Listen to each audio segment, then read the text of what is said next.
ਅਗਲੀ ਗੱਲ ਕਰੀਏ ਰੀਅਲ ਆਈਡੀ ਦੀ। ਰੀਅਲ ਆਈਡੀ ਨੂੰ ਲੈ ਕੇ ਆਪਾਂ ਲੰਘੇ ਦਿਨਾਂ ਦੇ ਵਿੱਚ ਕਿਹੜੇ ਬਦਲਾਅ ਕੀਤੇ ਗਏ ਨੇ, ਉਹਦੀ ਲੋੜ ਕਿੱਥੇ-ਕਿੱਥੇ ਹੈ ਤੇ ਕਿਉਂ ਤੁਹਾਨੂੰ ਜ਼ਰੂਰੀ ਹੈ, ਇਹਦੇ ਬਾਬਤ ਆਪਾਂ ਪ੍ਰੋਗਰਾਮ ਦੇ ਵਿੱਚ ਦੱਸਿਆ ਸੀਗਾ। ਹੁਣ ਰੀਅਲ ਆਈਡੀ ਨੂੰ ਲੈ ਕੇ ਜਿਹੜੇ ਅਮਰੀਕਨ ਨੇ, ਉਹ ਬਹੁਤ ਜ਼ਿਆਦਾ ਸਟਰਗਲ ਕਰ ਰਹੇ ਨੇ। ਬਹੁਤ ਸਾਰੇ ਲੋਕ ਨੇ ਜਿਹੜੇ ਆਨਲਾਈਨ ਕਰਾਉਣਾ ਚਾਹੁੰਦੇ ਨੇ ਜਾਂ ਅਪਲਾਈ ਕਰਨਾ ਚਾਹੁੰਦੇ ਨੇ, ਉਹ ਕਹਿੰਦੇ ਕਿ ਅਸੀਂ ਰਾਤਾਂ ਨੂੰ ਜਾਗ ਕੇ ਵੀ ਜਿਹੜਾ ਲੌਗਇਨ ਕੀਤਾ, ਪਰ ਫਿਰ ਵੀ ਨਹੀਂ ਸਾਨੂੰ ਸਫਲਤਾ ਹਾਸਲ ਹੋਈ।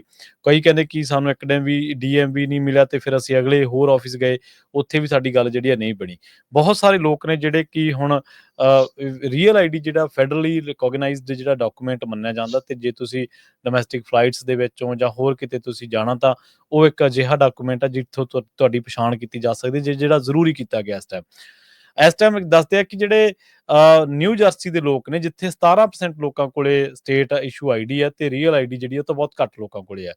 ਸੀਬੀਐਸ ਦੀ ਇੱਕ ਨਿਊਯਾਰਕ ਟਾਈਮਜ਼ ਨੇ ਇੱਕ ਰਿਪੋਰਟ ਛਾਪੀ, ਉਹਦੇ ਵਿੱਚ ਉਹਨਾਂ ਨੇ ਹਵਾਲਾ ਦਿੱਤਾ ਸੀਬੀਐਸ ਨਿਊਜ਼ ਦਾ।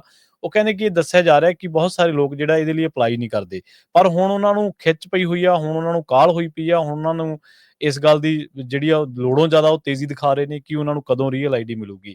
ਮੈਲਿਸਾ ਸੁਜ਼ੂਕੋ ਨੇ, ਜਿਹੜੇ ਕਿ 26 ਸਾਲ ਦੇ ਨੇ, ਨਿਊ ਜਰਸੀ ਦੇ ਰਹਿਣ ਵਾਲੇ ਨੇ। ਉਹ ਕਹਿੰਦੇ ਕਿ ਮੈਂ ਅੱਧੀ ਰਾਤ ਤੱਕ ਟਰਾਈ ਕਰਦੀ ਰਹੀ ਤੇ ਉਸ ਤੋਂ ਬਾਅਦ ਕਹਿੰਦੇ ਕਿ ਮੇਰਾ ਇੱਕ ਦੋਸਤ ਆ ਤੇ ਉਹਦੀ ਕਹਿੰਦੇ ਏਜੰਸੀ ਹੈ, ਕੋਈ ਵੈਬਸਾਈਟ ਦੇ ਉੱਤੇ ਉਹ ਕੰਮ ਕਰਦਾ। ਕਹਿੰਦੇ ਕਿ ਮਿਡਨਾਈਟ ਮੈਨੂੰ ਚਾਂਸ ਮਿਲਿਆ ਕਿ ਮੈਂ ਲੌਗਇਨ ਕੀਤਾ ਮਿਡਨਾਈਟ ਦੇ ਵਿੱਚ, ਤੇ ਉਸ ਤੋਂ ਬਾਅਦ ਮੈਂ ਇਹਦੇ ਲਈ ਅਪਲਾਈ ਕੀਤਾ ਤੇ ਉਸ ਤੋਂ ਬਾਅਦ ਅਪਾਇੰਟਮੈਂਟ ਜਿਹੜੀ ਹਾਸਲ ਹੋਈ। ਇਸ ਟਾਈਮ ਹਾਲਾਤ ਇਹ ਬਣੇ ਹੋਏ ਨੇ ਕਿ ਲੋਕਾਂ ਨੂੰ ਅਪਾਇੰਟਮੈਂਟਸ ਨਹੀਂ ਮਿਲ ਰਹੀਆਂ। ਜਿਹੜੀਆਂ ਮੋਟਰ ਵਹੀਕਲ ਦੇ ਆਫਿਸਿਸ ਨੇ, ਉਹ ਇਸ ਟਾਈਮ ਖੱਚੋ ਖੱਚ ਭਰੇ ਹੋਏ ਨੇ ਨਿਊਯਾਰਕ ਦੇ ਵਿੱਚ ਖਾਸ ਕਰਕੇ। ਇੱਥੇ 43% ਲੋਕਾਂ ਕੋਲੇ ਸਟੇਟ ਇਸ਼ੂ ਆਈਡੀ ਕਾਰਡ ਆ, ਰੀਅਲ ਆਈਡੀ ਬਹੁਤ ਘੱਟ ਲੋਕਾਂ ਕੋਲੇ ਆ। ਮੇਨ ਦੇ ਵਿੱਚ 27% ਲੋਕ ਨੇ ਜਿੱਥੇ ਰੀਅਲ ਆਈਡੀ ਆ, ਪੈਂਸਿਲਵੇਨੀਆ ਜਾਂ ਹੋਰ ਅਜਿਹੀਆਂ ਬਹੁਤ ਸਾਰੀਆਂ ਕਹਿੰਦੇ ਕਿ 30 ਸਟੇਟਾਂ ਨੇ ਜਿੱਥੇ ਕਦੇ ਲੋਕਾਂ ਨੇ ਇਹਨੂੰ ਗੰਭੀਰਤਾ ਦੇ ਨਾਲ ਲਿਆ ਹੀ ਨਹੀਂਗਾ, ਕਦੇ ਇਹਦੇ ਉੱਤੇ ਕੋਈ ਜਿਹੜੀ ਤਵੱਕੋਂ ਕੀਤੀ ਨਹੀਂ, ਜਾਂ ਤਵੱਜੋ ਨਹੀਂ ਦਿੱਤੀ ਕਿ ਰੀਅਲ ਆਈਡੀ ਵੀ ਕੋਈ ਇਸ ਤਰ੍ਹਾਂ ਦਾ ਕੋਈ ਡਾਕੂਮੈਂਟ ਆ ਜਿਹੜਾ ਤੁਹਾਨੂੰ ਲੈ ਲੈਣਾ ਚਾਹੀਦਾ।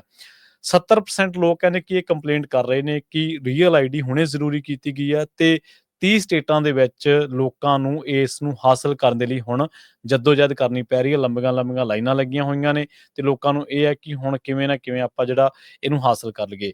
ਨਿਊ ਜਰਸੀ ਨੇ ਹਾਲੀਆ ਹੀ ਕੁਝ ਦਿਨਾਂ ਦੇ ਵਿੱਚ 23,000 ਨਵੀਆਂ ਰੀਅਲ ਆਈਡੀ ਜਿਹੜੀਆਂ ਨੇ ਉਹ ਇਸ਼ੂ ਕੀਤੀਆਂ ਨੇ ਇੱਕ ਹਫ਼ਤੇ ਦੇ ਵਿੱਚ। ਪਰ ਉਹ ਕਹਿੰਦੇ ਕਿ ਹੁਣ ਲਗਾਤਾਰ ਹਜ਼ਾਰਾਂ ਐਪਲੀਕੇਸ਼ਨ ਆ ਰਹੀਆਂ ਨੇ ਜਾਂ ਅਪਾਇੰਟਮੈਂਟਸ ਮੰਗੀਆਂ ਜਾ ਰਹੀਆਂ ਨੇ ਆਨਲਾਈਨ ਆ ਕੇ, ਜਿਹੜੀਆਂ ਕਿ ਆਨਲਾਈਨ ਸਕੇਜੂਲਿੰਗ ਜਿਹੜਾ ਇਹਨਾਂ ਦਾ ਟੂਲ ਆ ਉਹ ਵੀ ਜਵਾਬ ਦੇ ਗਿਆ। ਐਮਰਜੈਂਸੀ ਇਹਨਾਂ ਨੇ ਤਾਂ ਇੱਥੋਂ ਤੱਕ ਕਿਹਾ ਕਿ ਅਸੀਂ ਰੀਅਲ ਆਈਡੀ ਨੂੰ ਐਮਰਜੈਂਸੀ ਇਸ਼ੂਐਂਸ ਜਿਹੜਾ ਪ੍ਰੋਗਰਾਮ ਆ ਉਹਦੇ ਤਹਿਤ ਹੁਣ ਜਿਹੜੀ ਆ ਉਹ ਤੁਹਾਨੂੰ ਦੇ ਦਿਆਂਗੇ, ਤੇ ਕੋਈ ਡਾਕੂਮੈਂਟ ਇਹੋ ਜਿਹਾ ਦੇ ਸਕਦੇ ਹਾਂ ਜਿਹੜਾ ਜਾਰੀ ਕਰ ਸਕਦੇ, ਜਿਹਦੇ ਨਾਲ ਪਤਾ ਲੱਗੇ ਕਿ ਤੁਸੀਂ ਵਾਕਈ ਰੀਅਲ ਆਈਡੀ ਲੈਣ ਵਾਲੀ ਜਿਹੜੀ ਲਾਈਨ ਆ ਉਹਦੇ ਵਿੱਚ ਤੁਸੀਂ ਲੱਗੇ ਹੋਏ ਹੋ। ਸੋ ਇਸ ਤਰ੍ਹਾਂ ਬਹੁਤ ਜਿਹੜੀ ਬੜੀ ਵੱਡੀ ਤੇ ਡਿਟੇਲਡ ਰਿਪੋਰਟ ਆ। ਉਹ ਕਹਿੰਦੇ ਕਿ 2019 ਦੇ ਵਿੱਚ ਕੁਝ 100 ਲੋਕਾਂ ਨੇ ਨਿਊ ਜਰਸੀ ਦੇ ਵਿੱਚ ਖਾਸ ਕਰਕੇ ਉਹਨਾਂ ਨੇ ਜਿਹੜਾ ਰੀਅਲ ਆਈਡੀ ਦੀ ਐਪਲੀਕੇਸ਼ਨ ਦਿੱਤੀ ਸੀਗੀ, ਤੇ 80% ਉਹ ਲੋਕ ਸੀਗੇ ਜਿਨ੍ਹਾਂ ਨੇ ਲਾਇਸੈਂਸ ਲੈ ਲਿਆ, ਪਰ ਉਹਨਾਂ ਨੇ ਕਦੇ ਵੀ ਰੀਅਲ ਆਈਡੀ ਦਾ ਜਿਹੜਾ ਬਿੰਦੂ ਸੀਗਾ, ਜਿਹੜਾ ਕਾਲਮ ਸੀਗਾ, ਉਹਦੇ ਕਦੇ ਕਲਿੱਕ ਹੀ ਨਹੀਂ ਕੀਤਾ ਸੀਗਾ ਇਸ ਤੋਂ ਪਹਿਲਾਂ। ਜੀ। ਜੀ।